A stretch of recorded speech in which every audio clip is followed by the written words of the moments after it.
A double shooting at a Ponchatoula park has the police chief there repeating serious safety concerns during the Ponchatoula Strawberry Festival. He says the department is stretched too thin.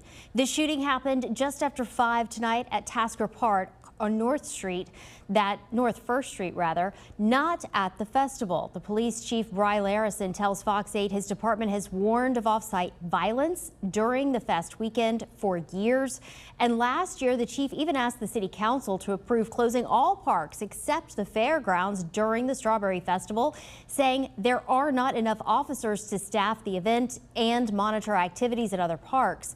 The chief tells us the investigation into tonight's double shooting is ongoing and both of the victims are being treated at the